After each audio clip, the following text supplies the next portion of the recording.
In this video, we're going to look at a couple example integral problems on how you can use the Riemann zeta and the Dirichlet eta function to evaluate particular types of definite integrals.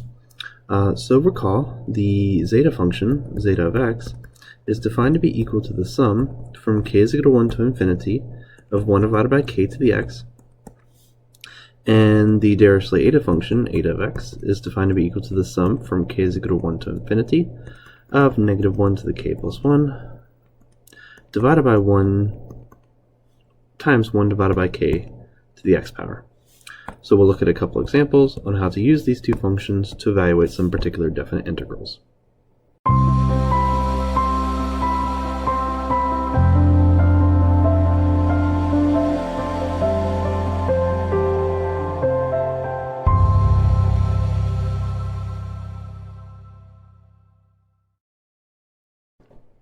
So, as the first example, let us consider the following. The integral from 0 to infinity of x to the 3/7 divided by e to the x minus 1 dx. So typically a signal that you can use to determine whether you can use zeta or eta is of the following form, where you have a polynomial on top and an exponential function on the bottom. If you have some integral of this form from 0 to infinity, you probably can use zeta or eta.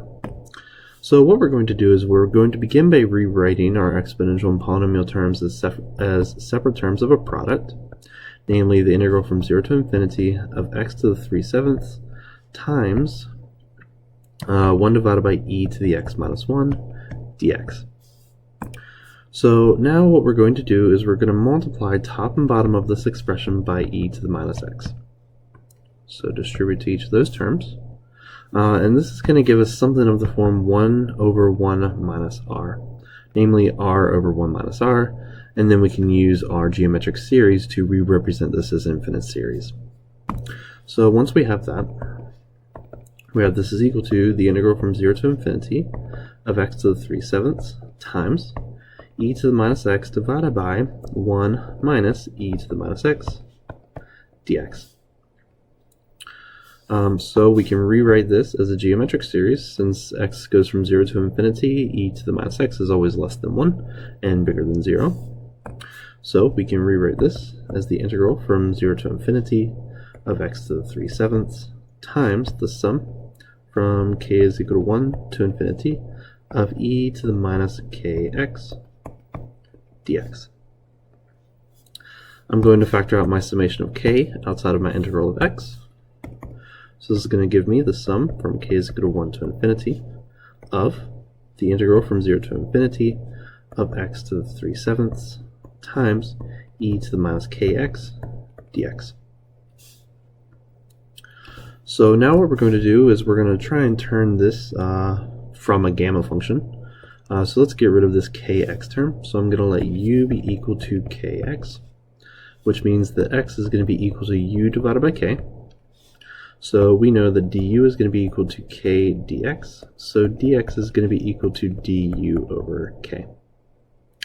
Our integral bounds 0 to infinity in terms of x is going to go to the integral from 0 to infinity in terms of u, and that's very easy to verify if k is a positive number. So this turns into the sum from k is equal to 1 to infinity of the integral from 0 to infinity of x, which is the same as u divided by k, to the 3/7 times e to the minus u times dx, which is du divided by k. So we can rewrite this as the sum from k is equal to 1 to infinity of the integral from 0 to infinity of u to the 3/7 times e to the minus u du all over k to the 3/7 times k to the first. So this is an integral of u, so I can factor out my k terms outside of my integral, but still within my series. So this is going to be equal to the sum from k is equal to 1 to infinity of 1 over k to the power, so 1 plus 3/7 is going to be 10/7 times the integral from 0 to infinity of u to the 10�7th minus 1 times e to the minus u du. So notice here, my summation is in terms of k, my integral is in terms of u, so I can just rewrite this. So remember, this is just the zeta function, and this is just the gamma function.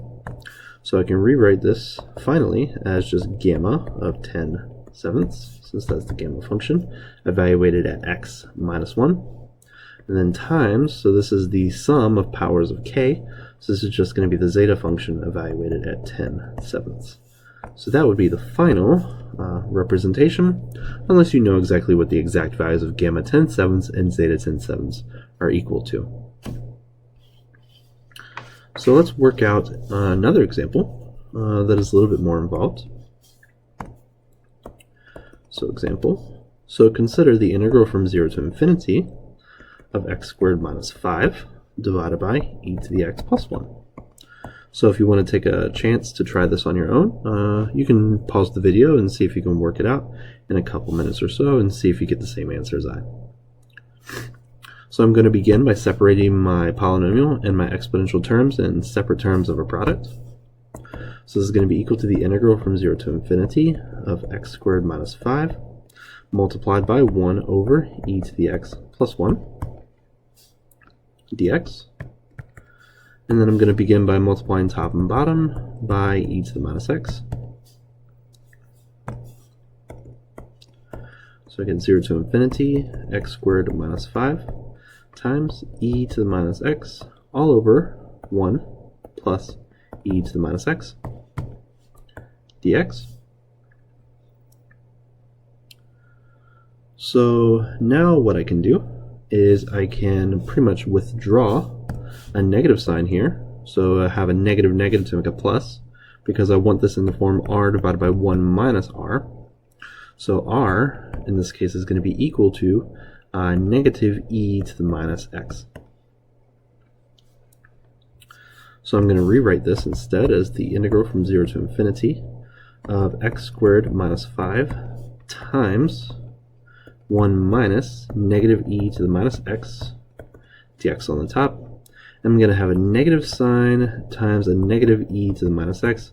So now I have my r over 1 minus r term encapsulated in this fraction. So what does that give us? So that gives us the integral from 0 to infinity of x squared minus 5 times negative 1 from that negative sign there times the sum from k is equal to 1 to infinity of negative e to the minus x r raised to the k dx. So now I have a negative 1 raised to the k power and a negative 1 outside, so I have k plus 1, negative 1's there. So I'm going to withdraw my summation outside of my integral as well. So this is going to give me the sum from k is equal to 1 to infinity of negative 1 to the k plus 1 times, so what am I going to be left with? So I have the integral from 0 to infinity of x squared minus 5 times e to the minus kx dx. Now our integral is beginning to look like something we should be familiar with already. So now I'm going to distribute my exponential over my 5 and my x squared term. So I'm going to have two integrals to deal with. So I have the sum from k is equal to 1 to infinity of negative 1 to the k plus 1 times, so let's look at the first integral. So the integral from 0 to infinity of x squared e to the minus kx dx. And then we have minus 5 times the integral from 0 to infinity of e to the minus kx dx. So this integral is really easy to deal with. We can just use the fundamental theorem of calculus to do that. So the antiderivative of e to the minus kx is going to be minus 1 over k times e to the minus kx, evaluated as x goes to infinity and as x goes to 0. So if k is a positive number, this exponential is going to go to 0. So we have 0 minus, so when we plug in 0, we can get 1. So we have 0 minus 1, so that's going to be negative 1, and that negative 1 and that negative are going to become a positive, but this negative sign in front is going to keep it a negative, And we still have this negative 1 over k term here as well. So we just have the sum from k is equal to 1 to infinity of negative 1 to the k plus 1 times the integral from 0 to infinity x squared e to the minus kx dx. And so we have a minus 5 over k term there. So now let's focus on this integral here. So I'm going to use a u substitution. I'm going to let u be equal to kx again. So that means x is going to be equal to the same as u divided by k. du is going to be equal to k dx. So dx is going to be du divided by k. And my limits of infinity are still going to be 0 to infinity, just like before. So we have the sum from k is equal to 1 to infinity of negative 1 to the k plus 1 times the integral from 0 to infinity of u divided by k, all raised to the power of 2, e to the minus u, times du divided by k, minus 5 over k. So now what do we have? So we have 2 k's on the bottom. We also have a k over here. And we can also, let's not lose track of what we have here. So our integral term finishes here. So we have that k term on bottom, so we actually have 3 k's on the bottom. So we have the sum from k is equal to 1 to infinity, negative 1 to the k plus 1, times, so we have 1 over k cubed there, 0 to infinity, and we have u to the power of 3 minus 1, times e to the minus u du, minus 5 over k. So this is precisely a gamma function, namely gamma of 3. So we can rewrite this as the sum from k is equal to 1 to infinity of negative 1 to the k plus 1 times 1 over k cubed times gamma of 3. Gamma, not f. So gamma of 3 minus 5 over k. So now I'm going to distribute my sum over each of the terms, and I'm going to use the fact that gamma of 3 is the same as 2 factorial, which is equal to 2. So I have 2 sums, namely the sum from k is equal to 1 to infinity of negative 1 to the k plus 1 times 1 over k cubed minus 5 times the sum from k is equal to 1 to infinity, negative 1 to the k plus 1 times 1 over k. So what do we have here? So this is going to be equal to the Dirichlet eta function evaluated at 3. And what else do we have here? Oh, where did my 2 go? We lost our 2. Right, there should be a 2 here. Let's not forget that. So we have 2 eta of 3's minus 5, and this is just going to be eta of 1.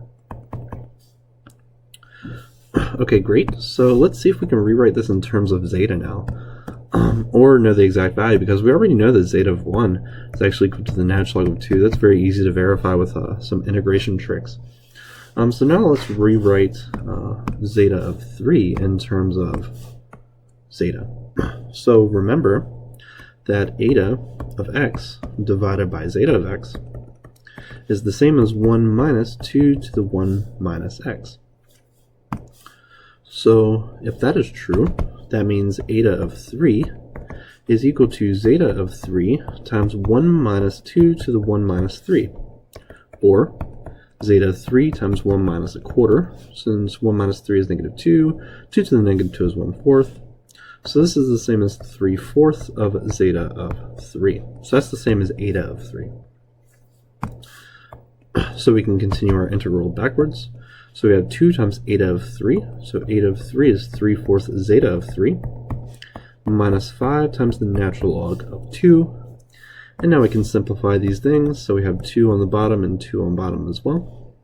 So we have that this is equal to 3/2 times zeta of 3 minus the natural log of 2 to the 5th, which we know is the natural log of 32. So therefore, what do we have? So we have that the integral from 0 to infinity of x squared minus 5 all over e to the x plus 1 dx is equal to 3/2 of zeta of 3, which is sometimes called Apé's constant. So 3/2 of that constant minus the natural log of 32.